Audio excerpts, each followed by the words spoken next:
Mississippi River. Black leaves in the Mississippi fire.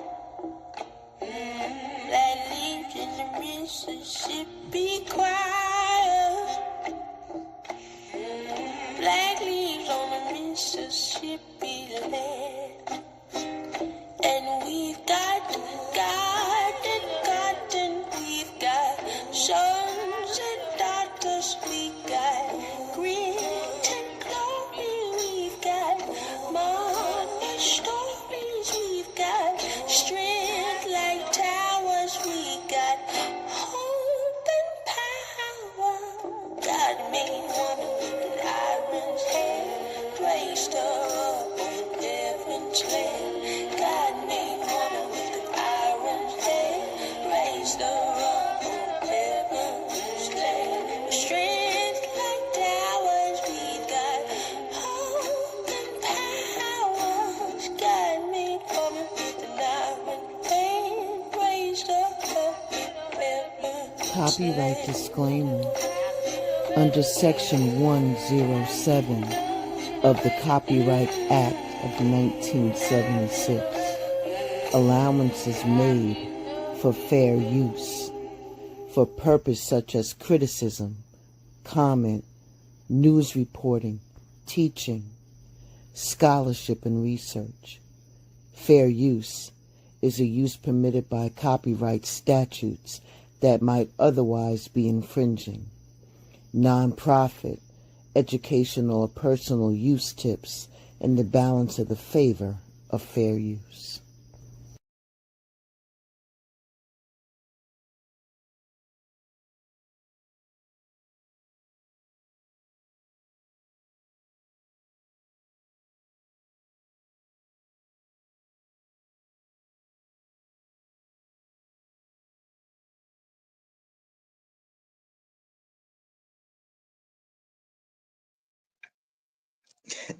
I'm steady talking to you. Welcome to today's Quick Bites, part 3 of Queen Califia in the history of the Black people of California.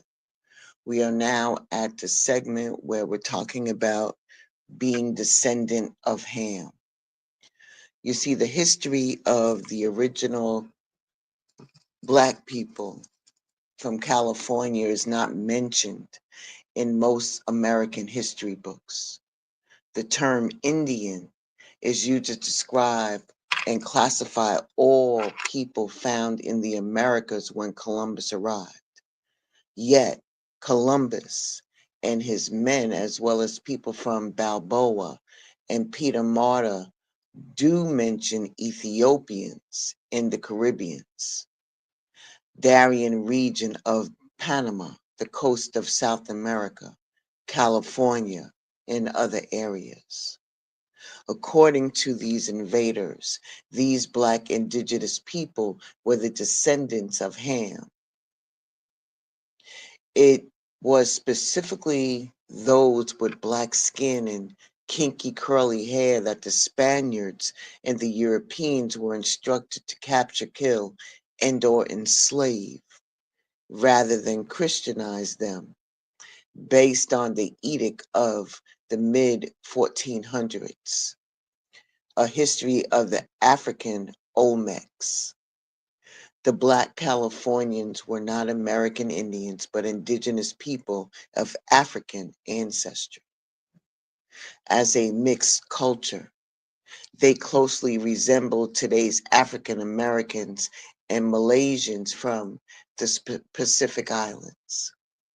The history of the Black Californians appeared to be conveniently erased, ignored, and shrouded in mystery, myth, and ignorance, all in the effort to keep our history obscured, but by not mentioning the original people of California and America were Black, and American Indians whose civilizations existed together peacefully thousands of years before Columbus.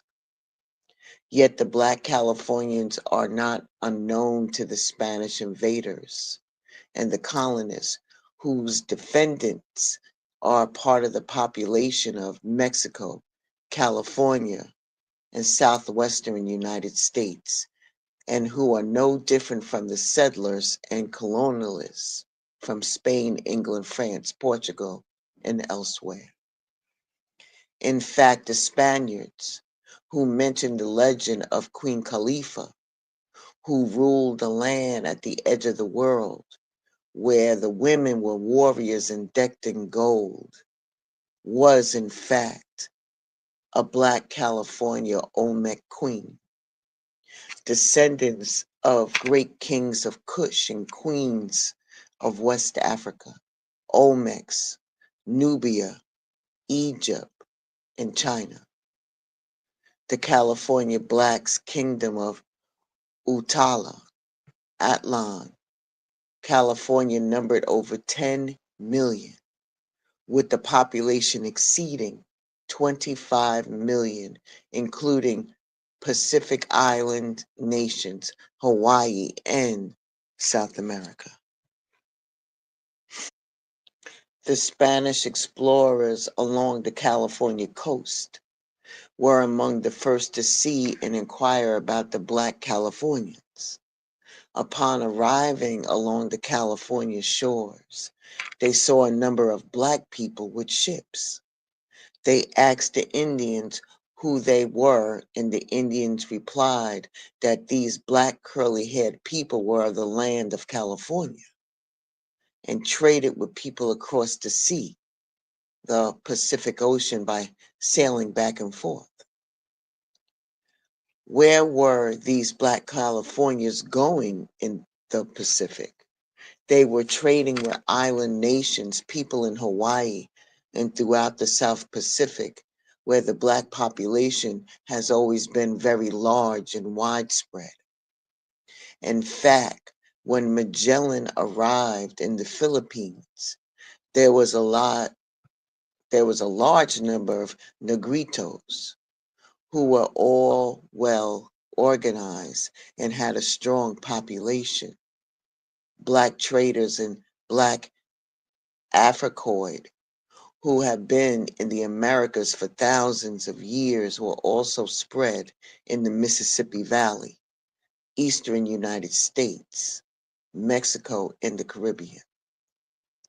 Among the groups were the Washita, the Yamasisi, the Guale, the Califume, Choros of Brazil, Afro Dariante of Panama, Choco of Colombia, Olmec, Mende, Shi of Mexico, West African, Egyptian, Black Chinese, and Dugunini of South America, among others.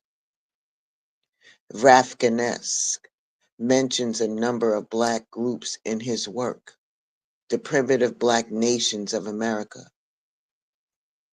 One thing for certain, the Europeans, Americans, and Spaniards never mistook American Indians for Black Americans. They always referred to Blacks, Negro African types as Moors, Blacks, Ethiopians, and the people of the Queen of Sheba. What happened to the California Blacks and the original Blacks of California and the Southwest? The extermination of the Blacks of California was indeed the largest act of genocide in American history. The ideal, strange as it may be, never occurred to them, the Indians, that they were suffering for a great cause of civilization, which in the natural course of things must exterminate Indians. Special Agent J. Ross Brown, Indian Affairs. California was one of the last areas of the New World to be colonized. It wasn't until 1769 that the first mission, Mission San Diego de Alcala in California, the first of 21 missions, would come would become the primary means for the Spaniards to subjugate the indigenous. The leader of this effort was Junipero Serra, disputing that what history books currently tell you. The missions were coercive, religious, forced labor camps. Through bribes, military, and even onslaught of European diseases that usually targeted children, the colonizers ensured that eventually sick and desperate natives would come to the mission for help. The people taken there had their children taken from them, and harsh and manual labor was the rule. Beatings and filthy living conditions were common. The death rate at the mission was appalling. By 1818, the percentage of natives who died in the missions reached 86%. Over 81,000 converts eventually managed to successfully flee the missions. Soon after, there were Indian revolts. The San Diego mission was burnt down in 1775 during the Comieye Rebellion. Mojave Indians destroyed 2 missions in a dramatic revolt in 1781. Santa Barbara and Santa Ynez missions were destroyed in 1824. In 1834, Mexican governor Jose Figueroa freed the Indians from the mission system and stripped the friars of their power. More than 100,000 native people had died because of the mission system. But that did not mean things went back to how it was before. The Spanish didn't give the land back. Instead, the land was distributed to political insiders and a system of ranches developed. By the start of the Mexican-American War, 26 million acres were controlled by just 813 ranchers. The empire of the California blacks became a victim of Spanish colonialism, European expansion, and the slave trade and the gold rush.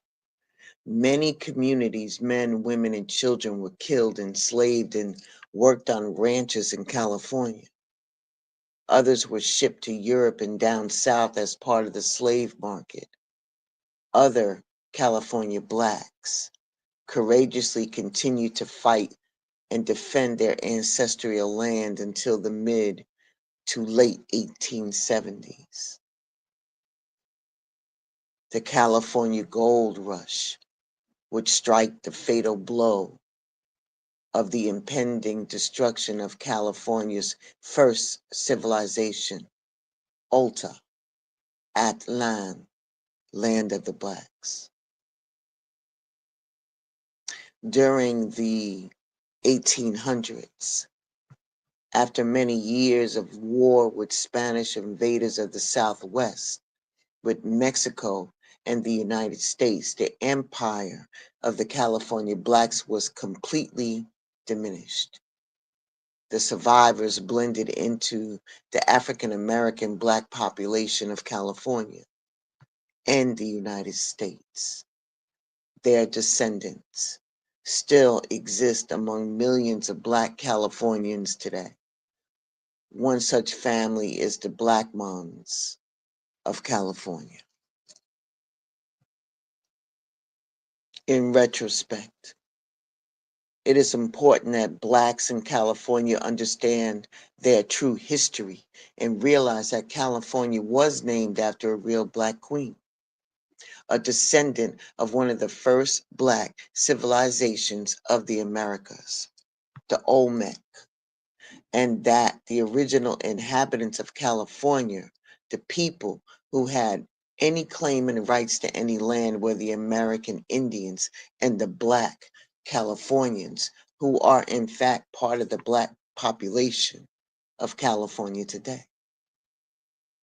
The problem with the condition of Blacks in California today is the lack of knowledge of ownership and the lack of knowledge of history. Blacks in California see their economic, political, and numerical power and influence as shrinking minority in California, a state that has a significant Black population for hundreds and thousands of years. Propositions that seek to hide the racial and ethnic origin of people continue the same genocidal policy carried out against the American Indians and the Black Californians. Although some historical documents suggest that California was named after Calida Fornax, hot furnace, and Cal y Fornos, meaning lime and furnace, there is a growing interest in another possibility that California was named after a Black queen by the name of Queen Califia.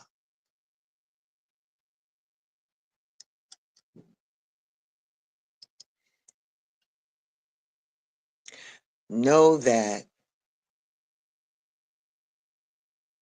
Califia is a part of California history. And she also reinforces the fact that when Cortez named this place, California, he had 300 Black people with him. Templeton, who curated the Queen Califia exhibit assembled by the African American Historical and Cultural Society Museum in San Francisco in 2004, said it's a part of a larger story that Africans were seen by Europeans as being culturally advanced in the 15th century. Even Columbus had a Black navigator.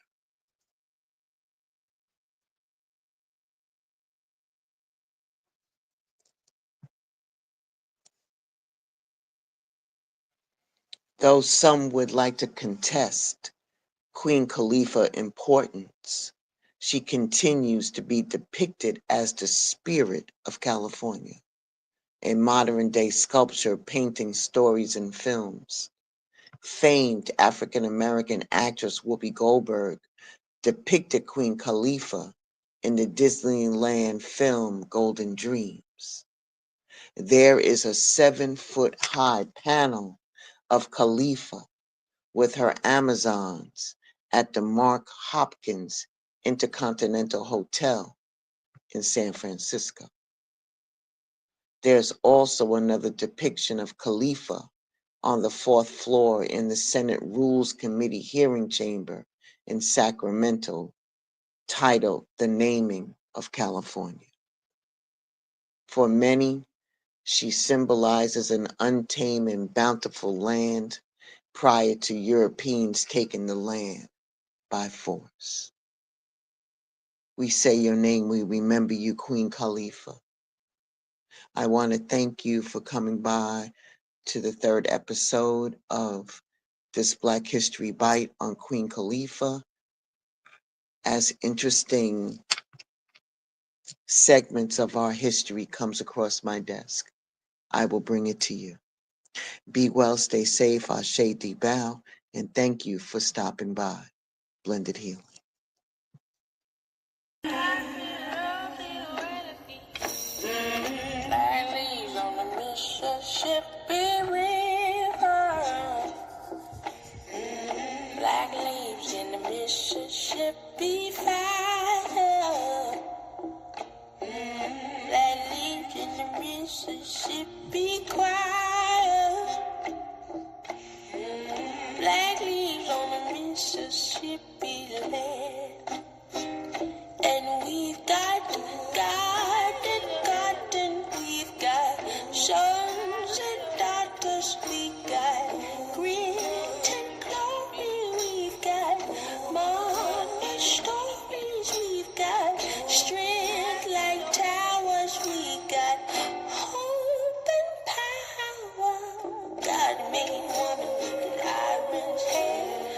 placed her up on heaven's land. God made woman with an iron hand, raised her